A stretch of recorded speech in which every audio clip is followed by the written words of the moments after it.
I recently flew United Premium Plus from London to New York, and I told you it felt closer to Economy Plus than genuine premium economy. So on the return, I upgraded. Same route, same airline, but this time in Polaris, United's business class. The fare difference was around £700. So the key question is simple. Is United Polaris worth the extra money over Premium Plus? Or is your money better spent on British Airways, Virgin Atlantic, or even Delta One? Welcome to the channel. I'm Anthony, and with over 20 years of business class flying and more than 1 million miles in the air, I've seen just about everything at 35,000 feet. Cabin crew doors to automatic cross-check. Here at Doors to Automatic, I bring you in-depth, honest reviews of premium services with a particular focus on transatlantic travel. If you're interested in the best ways to fly between London and the US, hit that subscribe button and come along for the ride. My journey started early morning at Newark Liberty International Airport, Terminal C, where I was flying United Polaris Business Class to London Heathrow on a daytime flight. Business class passengers arrived at a separate level of the terminal. There were fairly long queues for check-in. The baggage allowance was 2 checked bags, each weighing up to 32 kilos or 70 pounds. As I was travelling with hand luggage only, I headed directly to security. My flight was during the middle of the partial US government shutdown, and there were very long delays at TSA security. However, there was absolutely no queue at the clear lane, and so I was through security in just a couple of minutes. Airside, I headed to the United Polaris Lounge. The lounge was very quiet, with plenty of different seating options. At first, a buffet of fruit and cold meats was available. I settled in for a toasted bagel and cup of tea. After 6 AM, a hot buffet was laid out. The lounge was still fairly empty. The sun started to rise across the airport apron. The business class return fare was £3,352 compared to £2,629 for Premium Plus. And this is where the fare price can be odd. I flew outbound in Premium Plus with this return to London in Polaris and paid £2,439, so less than the Premium Plus return fare. An hour before the flight was due to depart, I headed to the gate. It was gate C138, which was a 5-minute walk from the lounge. The terminal was starting to get busier as passengers managed to clear security. The gate was laid out with various queuing lanes for different boarding groups. Business class passengers were in Group 1. The flight was on a Boeing 787-9 aircraft, registration November 29984. It was 5 years old. The boarding process got a little bizarre. The gate agent announced that business class boarding was not ready, but that the rest of the aircraft would be boarded. Unfortunately, these announcements were not made using the PA system, but rather by shouting. Most people at the gate could not hear, so a surge of passengers from all boarding groups was the result. Business class passengers were finally invited to board 15 minutes after the process had started, through the front door of the aircraft. Business class filled the front cabin of the aircraft and the front portion of the next. There were 48 seats in a staggered 1-2-1 configuration with alternating rows to the aisle or window. I was in window seat 11 Lima in the second cabin. The seat was 20 inches wide and could recline to form a flat 6-foot 6-inch bed. Above the counter beside the seat was a small storage compartment. Inside were headphones and a bottle of water.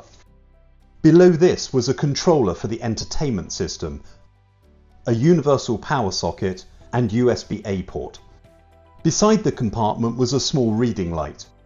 To the side of the seat, an armrest adjusted up and down. To the window side of the seat were controls to adjust the seat and lighting. Soon pre-departure drinks were offered. As it was an early morning departure, only juice and water were offered on the tray. In front of the seat was a small storage compartment and another USB-A port. An amenity kit was provided. It contained a toothbrush and toothpaste, a pen and eye gel, earplugs, a cleansing wipe and tissues, face mist, hand cream and lip balm, socks and an eye mask. Overhead was plenty of luggage storage.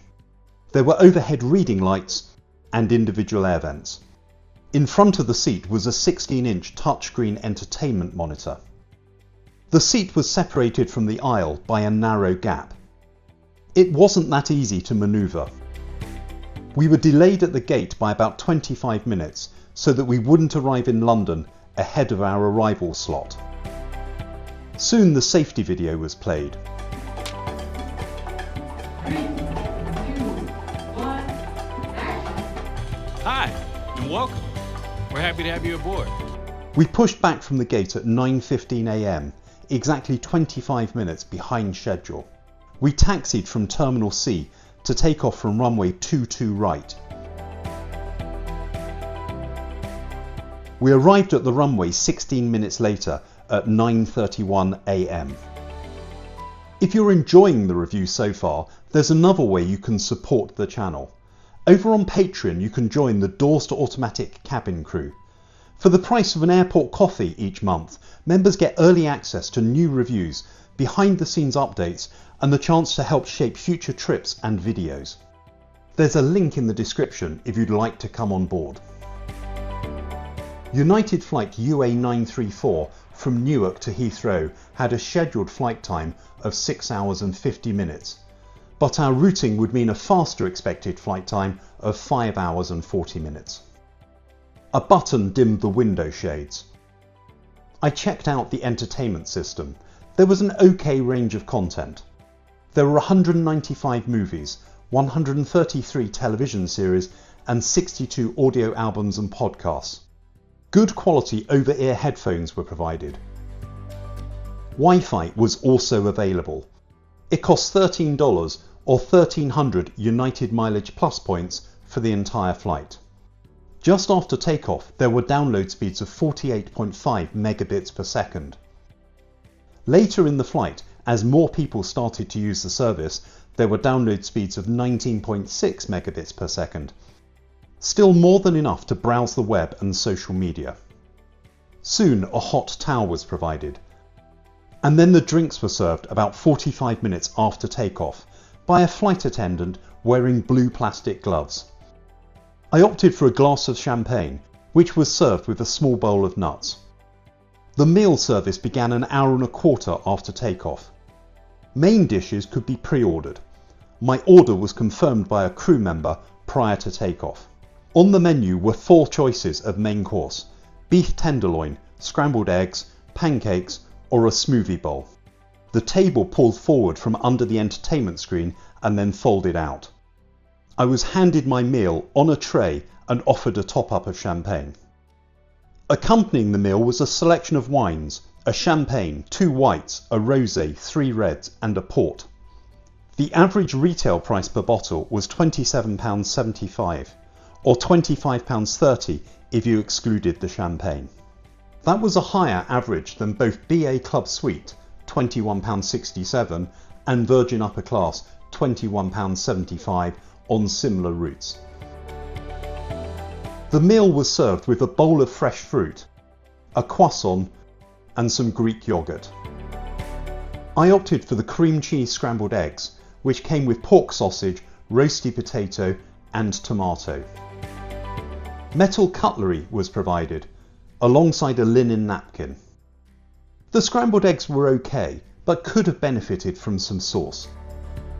Overall, it was an acceptable breakfast at 35,000 feet. The breakfast tray was cleared away and then I was offered dessert. The cabin lights were dimmed before this arrived. The dessert was a triple chocolate cheesecake. Another option was a plate of cheese. The dessert was good, but an odd combination after breakfast. There were 3 bathrooms for business class passengers, 2 at the very front of the aircraft with a third between the 2 cabins. They were a standard small aircraft size. Premium hand cream and face mist from Perricone MD were provided, but just standard airline soap. A baby changing table folded down from the side wall. Back in the cabin, I checked out the bedding. A substantial pillow was provided, along with a small fleece blanket and a good-sized soft duvet. The seat reclined to almost flat, but not totally. It was fairly compact around the footwell and around the head. With about 75 minutes to run, a second meal was provided. There was a choice of tender birria beef, a charcuterie plate, or nodi. Again, this was handed to me on a tray. The tender birria beef with melted cheese on toasted sourdough turned out to be a cheeseburger. The meal came with a Caesar side salad, a bread roll, and another triple chocolate cheesecake. The burger was welded in an open format by the cheese and could not be reconstructed, so the metal cutlery came in handy to eat it. Alongside the meal, I took a mug of tea. This was a good second meal, although overall the meal services were not as substantial as that on other transatlantic day flights. A PA was made trying to sell United credit cards before a crew member walked through the cabin trying to hand out applications. Soon we were preparing to land and the seatbelt signs were illuminated. We came into land on runway 27 left at London Heathrow and then taxied back along the airfield to a gate at the Terminal 2 satellite building. So let me come back to the question I asked at the start. Is United Polaris worth the extra money over Premium Plus? Although the delays at security had nothing to do with the airline, I was impressed how the clear lane worked, bypassing long queues. The Polaris lounge was good and not very busy. I suspect later in the day, when there were more long-haul flights, it might have become busier, but there was a good amount of seating for solo passengers and couples. Boarding was a fiasco. There was no reason not to board business class passengers first. The reason given was that trolleys were still being loaded at the front galley, but with 2 air bridges, it would have been just as easy for business class passengers to board through door 2. The seat was okay. I like seats with the staggered configuration, although the gap between the aisle and the window seats was a little tight. As a seat, it was comfortable, but not so much as a bed. The entertainment system and Wi-Fi worked well. The food and drinks were good and on par with some other transatlantic day flight offerings. The service was functional and didn't really stand out, apart from the blue gloves, which didn't really signal fine dining. The PA trying to sell credit cards whilst you were trying to finish watching a movie was annoying. Overall, I thought it was an acceptable business class service, but certainly not the vanguard of transatlantic quality. Would I pick Polaris over BA, Virgin or Delta One on the same route? Not a chance. Virgin Upper Class does this better if you get the right aircraft. However, it was certainly a huge step up from United Premium Plus. If you're committed to flying United specifically, I'd certainly stretch the budget to Polaris over their premium economy product. But if you have the choice, look elsewhere first. But what do you think? I'd be interested to know your thoughts, particularly if you've flown Polaris Business Class or Premium Plus recently. Let me know in the comments. If you've enjoyed the review, do give it a thumbs up. And please do subscribe now for future reviews.